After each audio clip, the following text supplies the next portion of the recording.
Relationships with your parents. Good. When I say relationship, nobody said relationship with Allah. You know what's wrong with Bolton? I'll tell you what's wrong with Bolton, yeah? Once I've given the answer, you want to say, no, we were thinking about that. Yeah? That's a cop-out. Do you understand? Look, I'm going to be upfront with you. Seriously, look guys, this is serious, yeah? My uncle's sitting here, yeah? So this is my uncle sitting here, right behind Imam Sahib. My uncle's sitting there. And then I've got other uncles here as well. They're actually my uncles, by the way. Yeah? It's not a lie, alright? And they're witnessing this. And it's so poor. My uncle has left London to come to live in Bolton. And now, you cannot defend yourself if you haven't given the answer, okay? It's terrible. Okay, so we're talking about relationships with Allah. What does that look like, guys? What is a relationship with Allah? What is the purpose of Ramadan? Actually, that's a rhetorical question. So hands down, please, yeah? What is that relationship? And that's the reason why the topic was called relationships. Because there are many different types of relationships.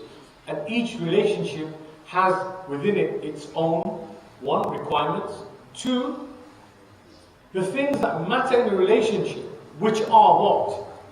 How you uphold that relationship. So if you have a relationship with somebody, if you've got a relationship going on, whether that's your brother, your sisters, or siblings, relationships with your brothers and sisters, right?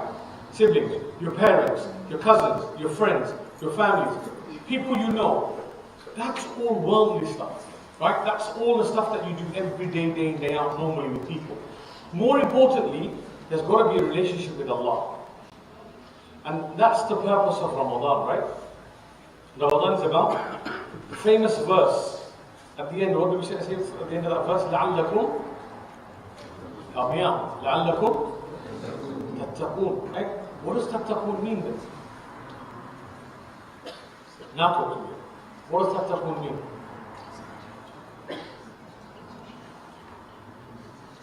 What does تَتَّقُونَ mean, guys? Come on, somebody's got to know, right? I think this quiz is going to be really hard for you, that means.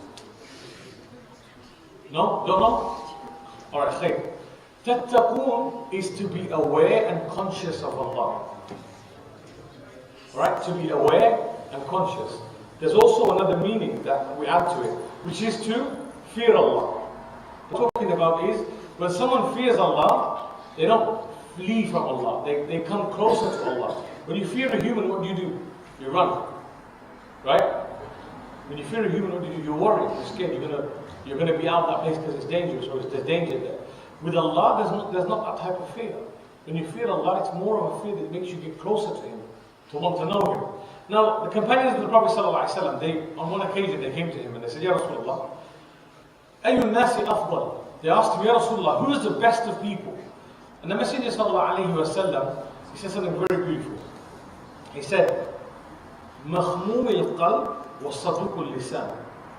A person who has a sound heart, مخموم القلب, or someone who has a pure heart, and someone وصدوق اللسان, someone who has a truthful tongue.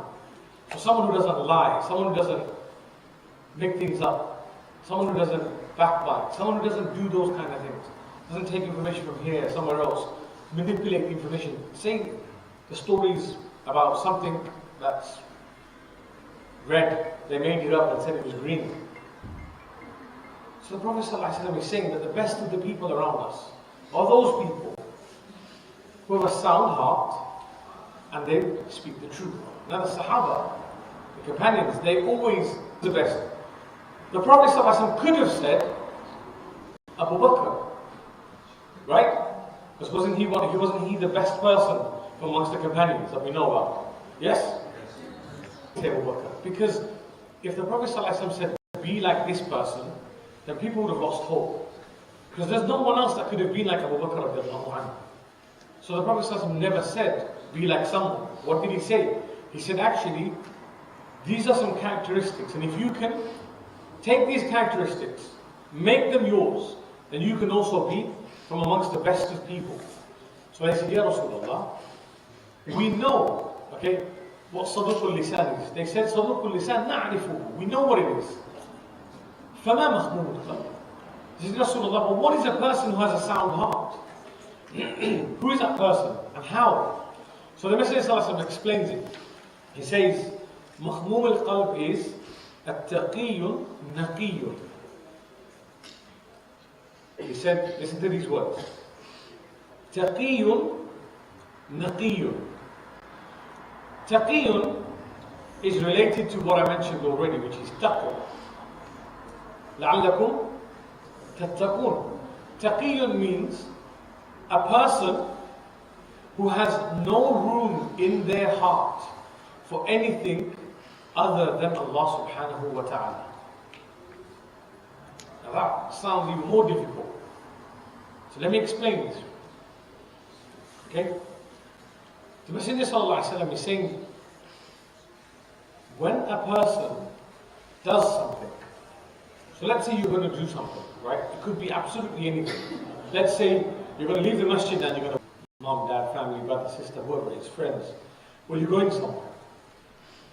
The idea here is a person who is taqiyun, their heart allows them to think, before I do this thing, am I aware that Allah is in front of me, or am I aware that Allah is watching me? That's really important. Because if you don't know that Allah is watching you, you can do anything you want to. You're going to be reckless. You're not going to fear the fact that there could be punishment. Because no one sees you do it.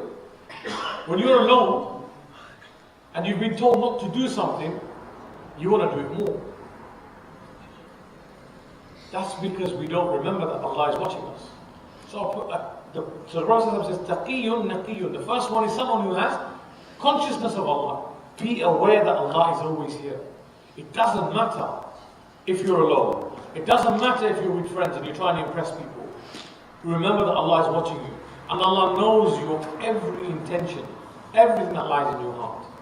Then the Prophet ﷺ, he says, Taqiyun, and what's the second word? Naqiyun. What's the first one? Taqiyun, and that means for someone to be conscious of Allah. The second one is naqiyun. Now naqiyun explains a cleansed heart, a heart that is clean. So now the Prophet ﷺ is going to actually means, okay?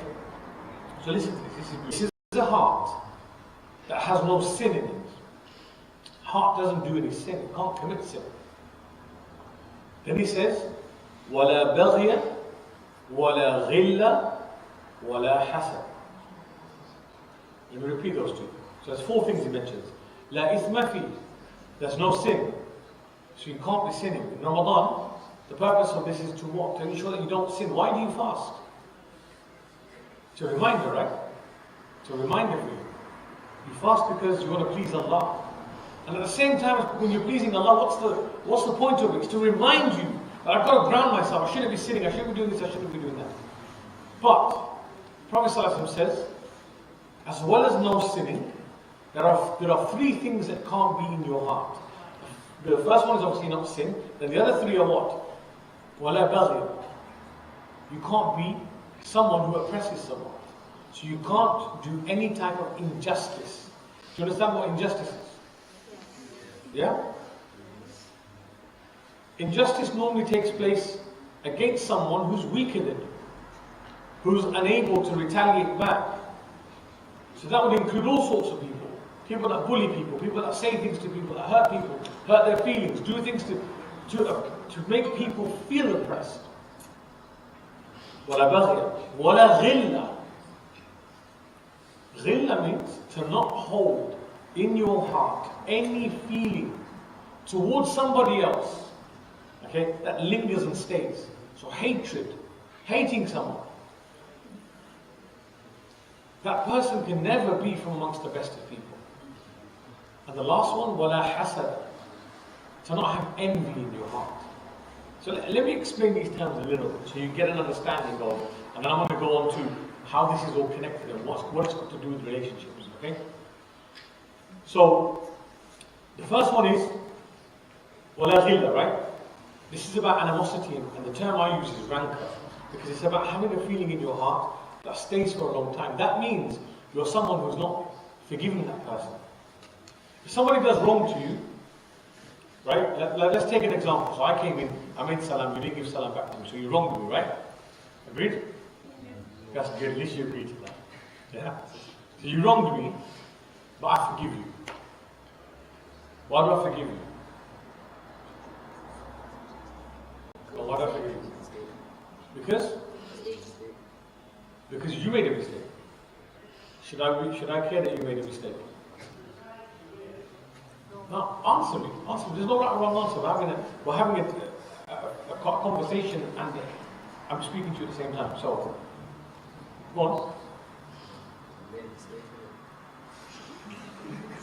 Unforgivable mistake if it's a mistake. Because if someone gives you salam, it's wajib to say wa alaikum salam, right? What's wajib?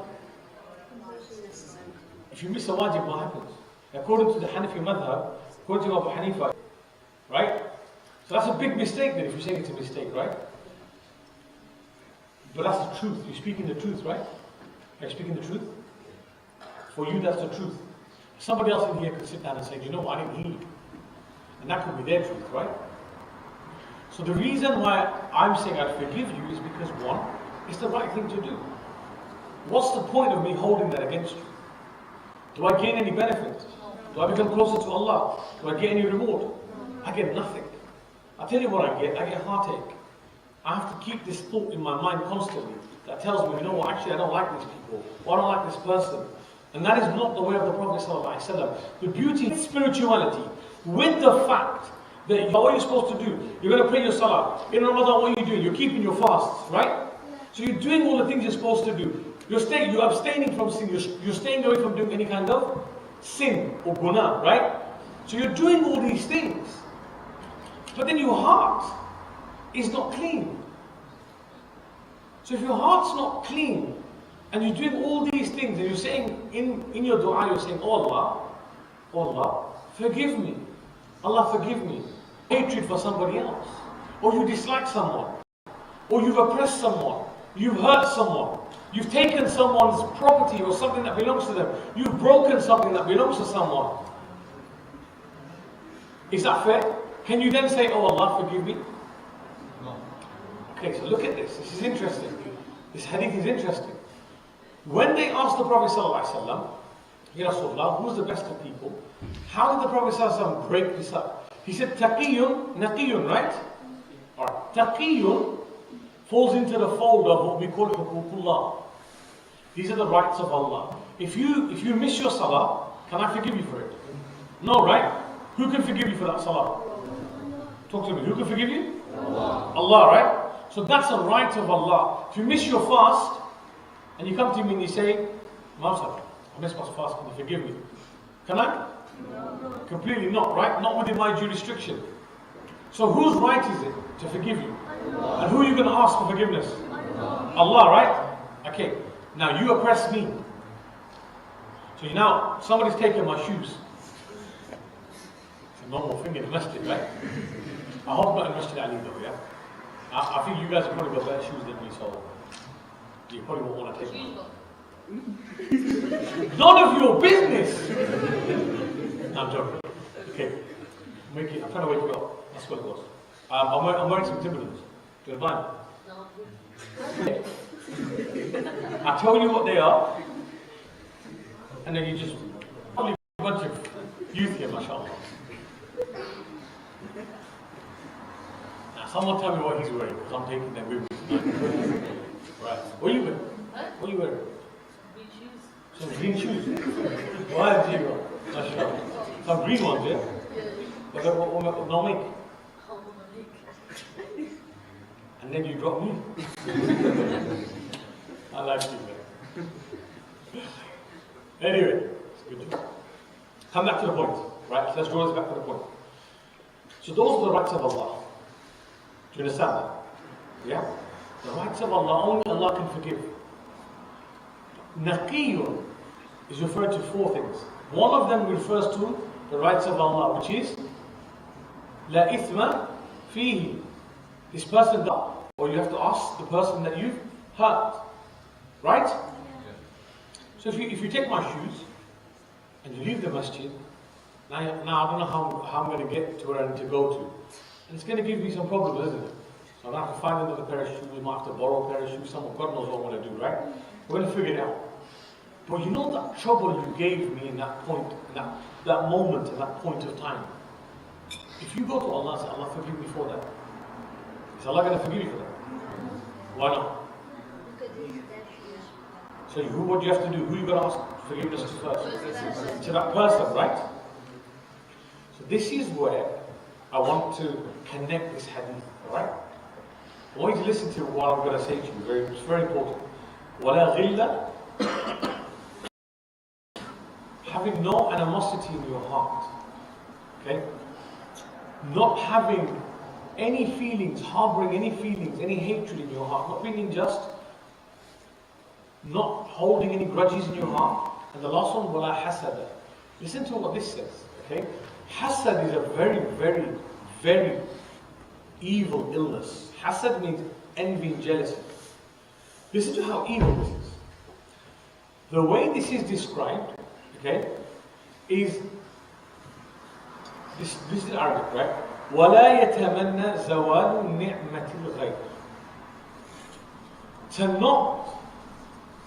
To not be happy or content that someone that Allah has given blessings to, okay, you see that blessing and you think, you know what, they're not deserving of that, I am.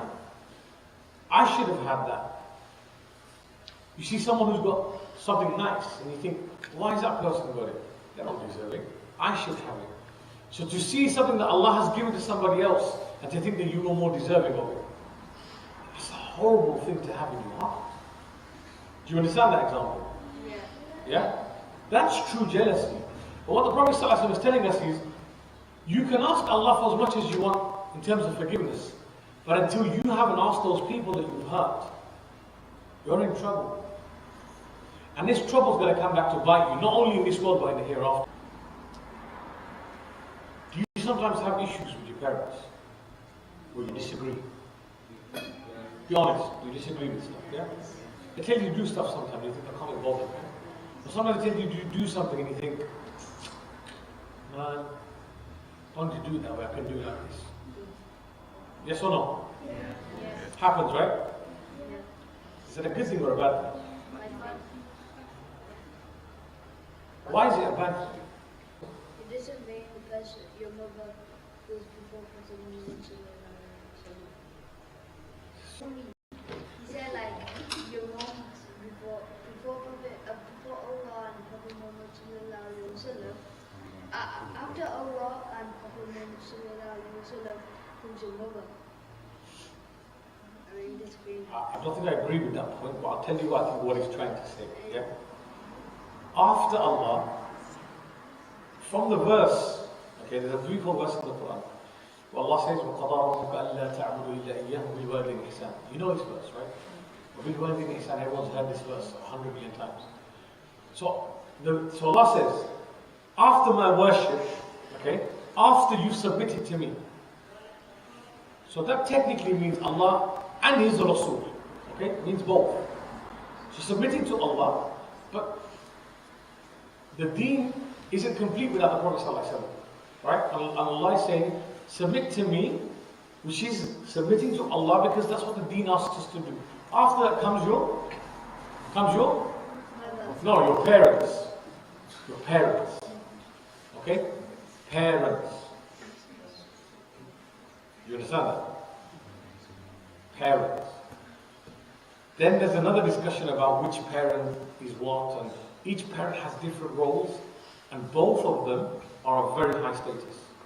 The mother, in one aspect, is extremely high, in another aspect, isn't as high. Same with the father. But the question I asked you was what? Sometimes your parents ask you to do something. What do you do? What do you do? You shrug your shoulders. Allah, I can't be doing that. That's London stuff. I don't know what you guys say up here. What do you say up here? Can't be bothered? No, that wasn't good. I've been trying to practice your accent. But I tell you what I can say. I know what you say. When your mother says to you, go and put whatever in the washing machine or take this out. No, is what comes out. No. What on earth is a no? It's a no. Exactly. I've got problems with your accent, but you know Mawlana Hassan, who was here last week speaking, right? Mawlana Hassan knows we spent almost good 10 years together. And even now when he talks, I don't know what he's on about. He speaks to me, he goes through one, he comes out the other. I actually have to get him to translate it in normal English. So look, when your parents talk to you, I want you to think about this. When they talk to you and they ask you to do something, if you're those of you that don't get annoyed, you're angels. I like you. Go on. What happens inside your heart? Very good luck.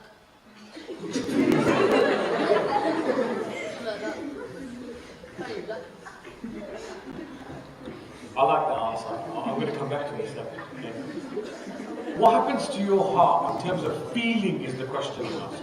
I didn't ask what colour. Okay? I asked what happens in terms of feeling. Go on. Anger, guilt. What else?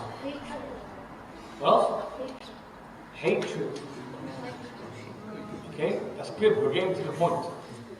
What happens to you when you in your heart? Because look, this hadith is talking about hearts, right? When you feel something, okay, when you feel something in your heart, that means the emotion that you're feeling is controlling how you behave. It's telling you how to behave. So when mother says do something, when father says do something, and you don't want to do it, what's happening in your heart? Emotions are cultivating. You're actually now going into the territory here that the Prophet was talking about. You're harboring a feeling in your heart of dislike. Towards who? What about if your siblings tell you to do something? You bang the door. Oh, I leave it open, sir, and she says close the door, sir. We need to talk, me and you. Understand what I'm saying? It's not only for you. Adults do the same thing. Adults we are human beings, right? Small, young, old, it doesn't matter. We all act upon our impulse and our emotions. We all do it. And what the Prophet ﷺ is trying to teach us here is don't act upon impulses. Don't act upon those emotions you get straight away. There are adults, there are people, and you'll find this actually even within our history. If you look at Medina Munawwara, and you look at the tribes in Medina Munawwara, you'll see that they were having disputes and fights for generations. Generations they had before. Even now, when you look at our families and the structure of our families, so-and-so isn't talking to so-and-so. So-and-so doesn't come to so-and-so's house. Many Eids have gone, many weddings, many funerals have gone and people haven't turned up. Because there's something inside that heart that doesn't allow you to do it. Do you know what it's called? No. It's something that's nafs. It is the nafs, but there's something else, an English term I'm looking for. It brings with E. The ego. It's the ego. See, if you guys have got problems,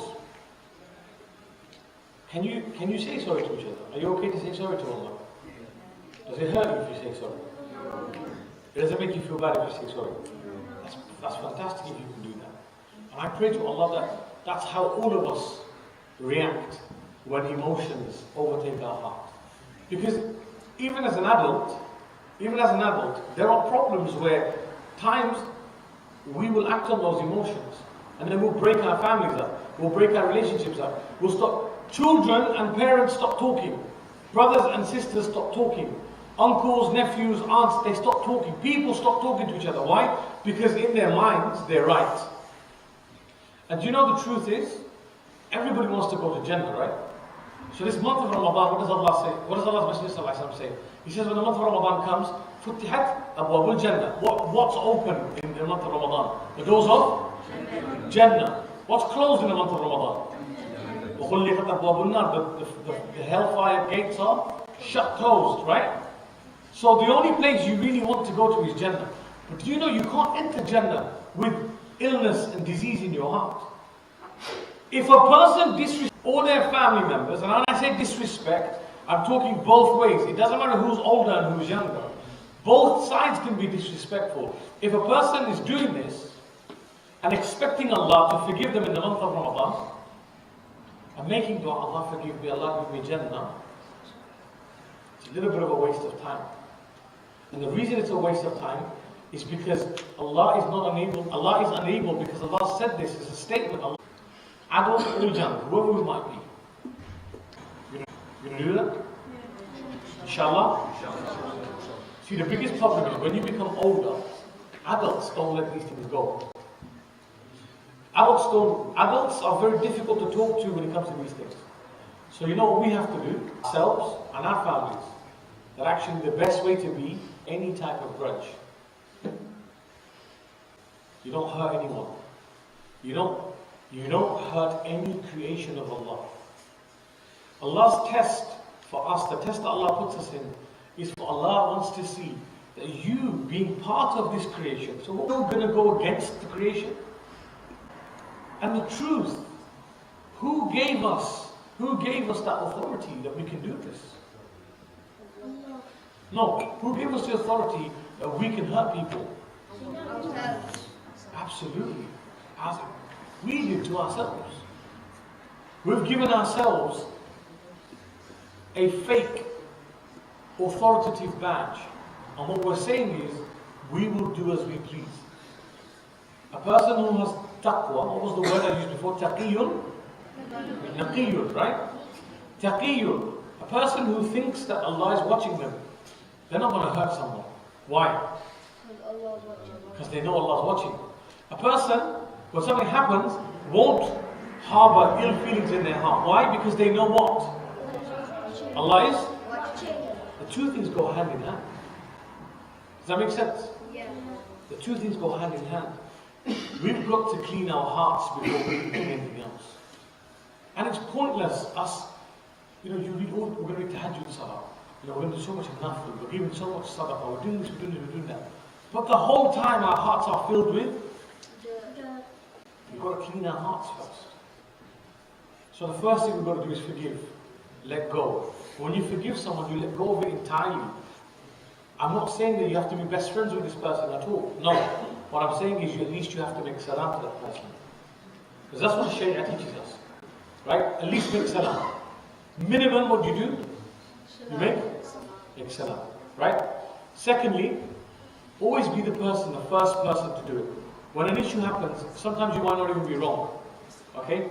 But you can see there's a little bit of a friction between you and that person. So what do? Take the advantage, okay, of that situation and go and give salam to that person. Just finish it off. Don't be a person that takes this thing on and on and on and on, because it affects the heart. And that heart, when it's crying to Allah, it can't have consciousness of Allah in there if it's got all this other stuff inside of it. The heart can only have Allah inside it. It can only have good things inside of it. Good and bad can't mix in one heart. And that's my message, that relationships are far more important than we realize. Far more important than we realize. We don't give enough emphasis on these relationships. Parents, siblings, whoever it might be kind to each other. You said something earlier, you said I closed the door on your sister, right?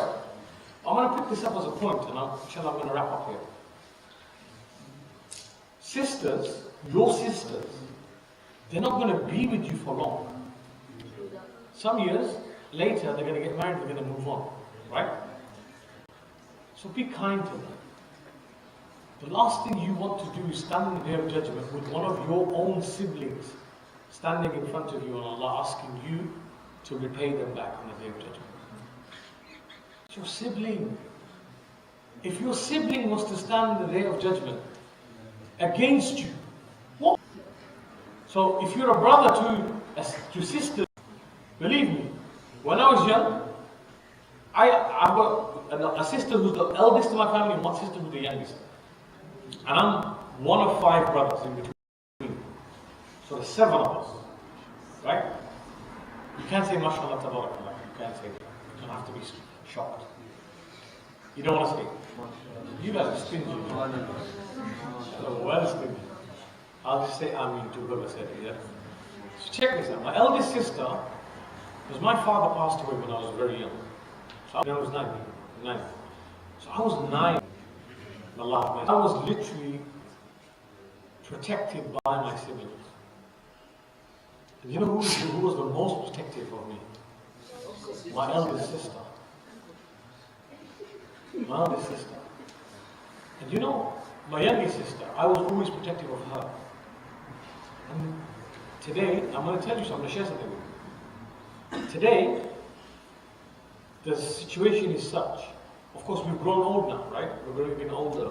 We're getting a lot older now. And we've grown up so far, and mashallah, all of us are married. And my little sister, she got married a few years ago. Her husband is very close to me. My little sister has always been very close to me, always been very protective. Recently, a few weeks ago, he was diagnosed with cancer. And he's been diagnosed with a form of cancer that's very, very, very rare. It's called lymphoblastic leukemia. But it's a blood disorder. It's a blood cancer. But this is so aggressive that he's had to go into chemo straight away. When it happened, my entire family were very upset. What do you think happened to my sister? She was devastated. Devastated. Do you know the only people that can help you when you're in that situation? It's your family. It's your family, it's your siblings. No matter how much you think they're this, they're that, and they annoy me, and blah, blah, always be very tight. Always. You'll be people who, when something happens to either one of you, that's what relationships are about. As I'm the youngest brother from the 5. I feel like I've got the greatest burden on my shoulders. I love the fact that my family feels I have some type of need to be there and reason to be there, and they appreciate that.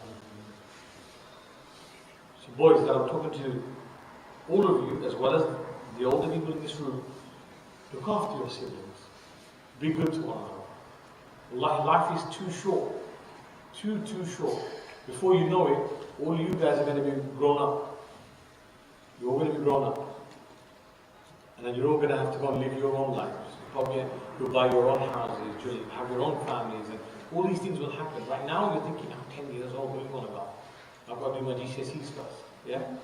I've got to get my 9s and my 8s. You get 3s and 4s, and I come back and see you. And those Timberlands are going to be used differently. I'm not going to hit you, don't worry about that. Don't worry about that. I've got a friend here who's got green shoes.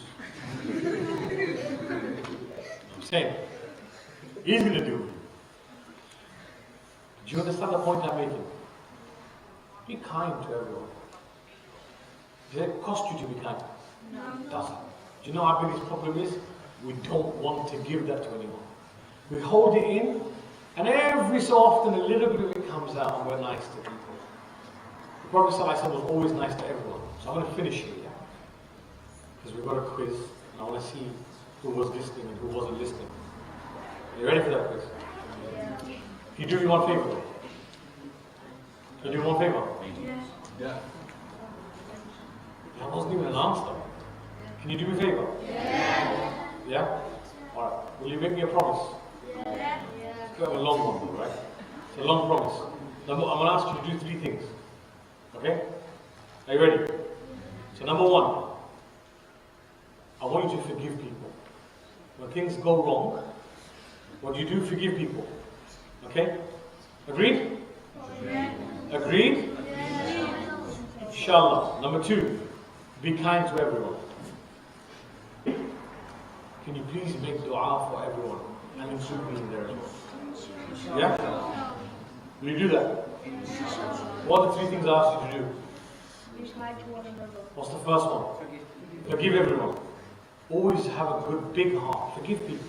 Okay? Number 2? Be kind to everyone. And number 3? Make dua for everyone. If you can do those 3 things, I promise you this, that success will come in your life. Inshallah. Alright? Because there are 3 qualities that will change your life. Khair, inshallah. Will you do that? May Allah grant all of us the ability to say Ameen. May Allah subhanahu wa ta'ala become pleased with us in this month of Ramadan. Say Ameen. May Allah subhanahu wa ta'ala allow us to be close to our families and be good to our families. Say Ameen. May Allah give us the ability to understand our relationships. Say Ameen. May Allah give us the ability to forgive people. Say Ameen. May Allah subhanahu wa ta'ala allow us to be kind, courteous to everyone that we meet. Say Ameen. And the last one, may Allah subhanahu wa ta'ala accept all of our du'as. Say Ameen.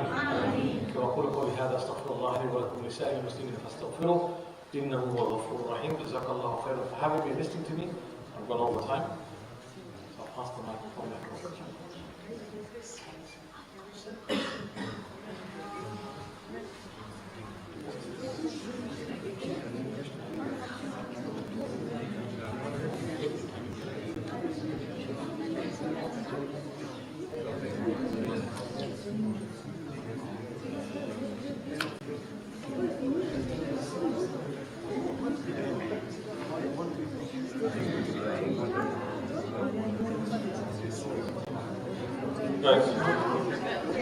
Guys, can I have your attention for 1 second?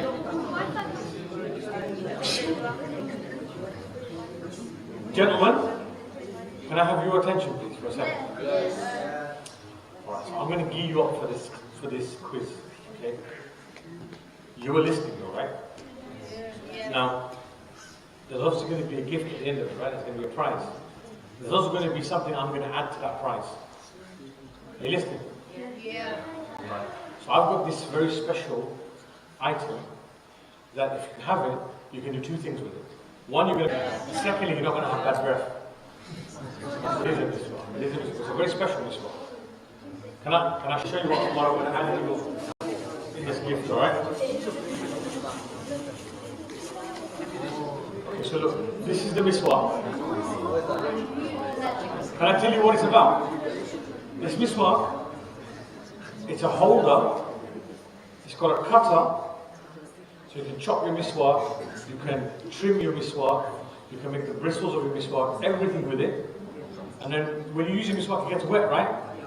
So you put it in there, the plastic is what we call BPA free, so it's good material. And on top of that, you can keep your miswak and take it with you wherever you go.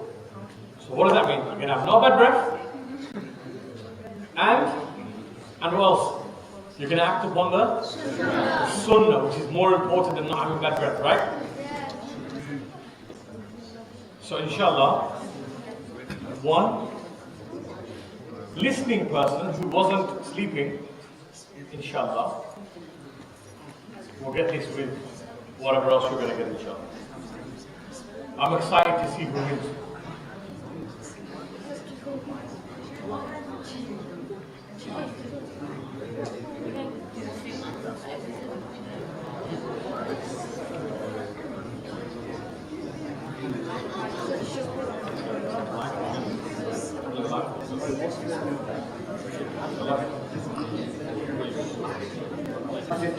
We try to connect, like once are ready.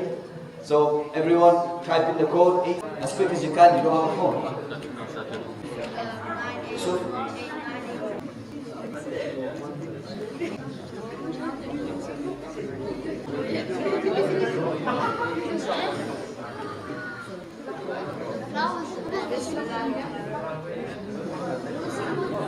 if anybody doesn't have a phone, then Uncle's willing to give his. Anybody want to do it?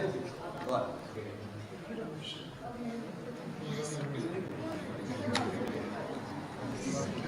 Right, 31 of you, come on, one more minute.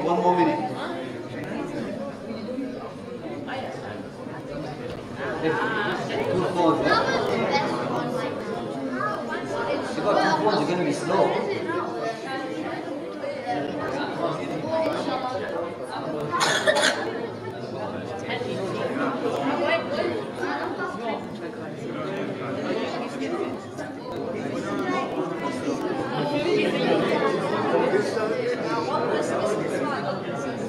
I'll get the car. If I wait for you, you get the car.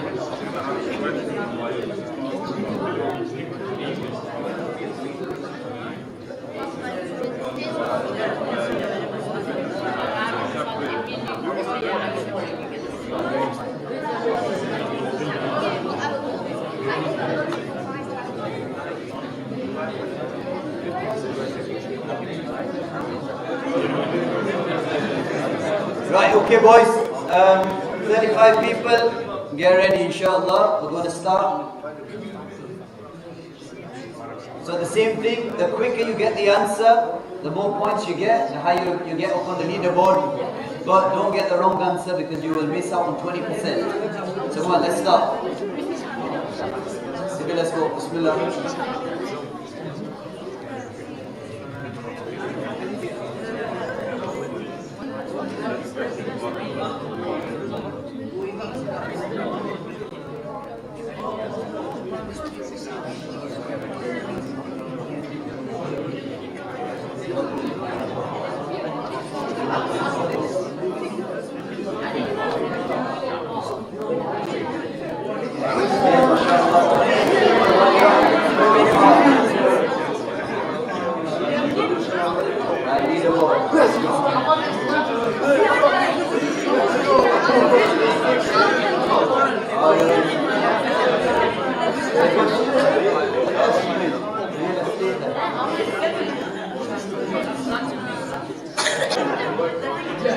Okay, next question. Come on.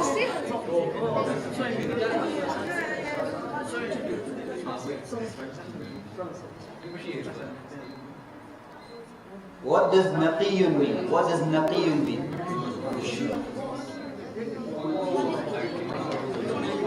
Pure mind, clean heart, enlightened soul.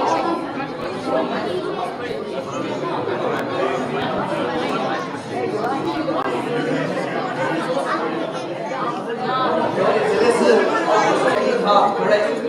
Naqiyun, clean heart. What's up in India?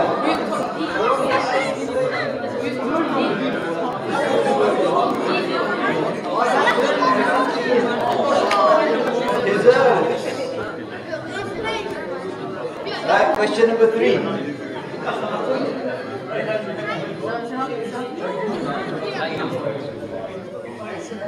What does hasad mean? What does hasad mean? Malice, charity or envy? Don't you take your time. Take your time. Get it wrong, you miss out. 20 seconds.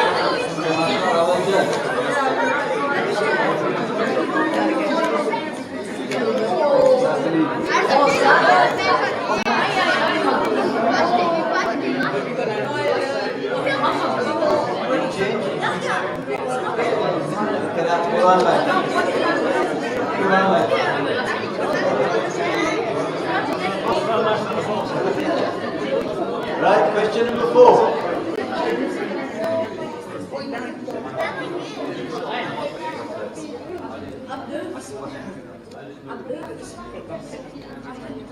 What does taqiyyun mean? What does taqiyyun mean? God conscious, qalbun salim, or sinful?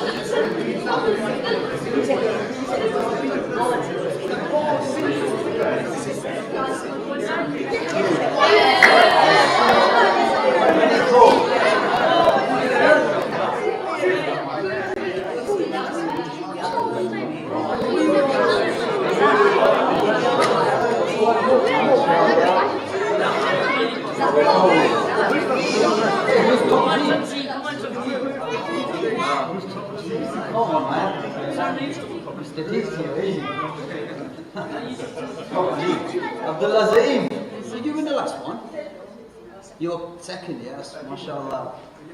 Right, come on, last one. Take your time on this one, yeah, boys? Take your time on this one. There's 2.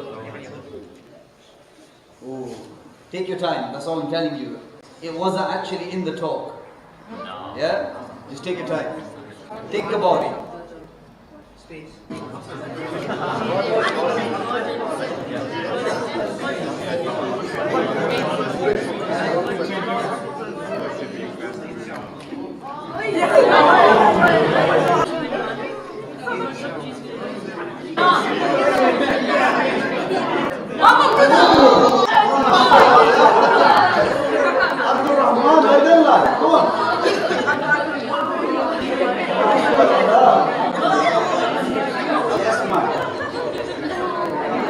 Second was Abdullah Zaim, I think. Hazel and Top G, but who's Top G? Come on. Oh, no. It's Yusuf, he's on my phone as well, man. Top G's on my phone. You sure that was you? Yeah. What did you know? Are the winner? It actually is you. Okay, well done, mashallah. Abdul Rahman, you get this special headphone type miswak. And you get a remote control car as well. Mashallah. No, you can't give it a hand. Okay, boys, it's 12:05. Donuts are ready, but before we finish, just one more minute. We're very, very fortunate that we have gatherings like this, where we are catering for the youth. We could have had the talk in any other language. We could have had it where we've not got all this interactive stuff going on. The reason why we're doing all of this is for your benefit, so you guys can stay connected, attached to the masjid, because there's going to be a time where I'm not going to be here, Shaykh's not going to be here, but there needs to be another generation that takes over this responsibility of continuing the deen. So may Allah subhanahu wa ta'ala accept all of you guys and make you amongst the guided leaders of tomorrow. And we make dua for Shaykh as well. As he said, may Allah subhanahu wa ta'ala grant him and his family the best of this world, and grant him and his family the best of the akhirah. Jazakallahu khairan. Inshallah, the donuts will be handed out in the passage.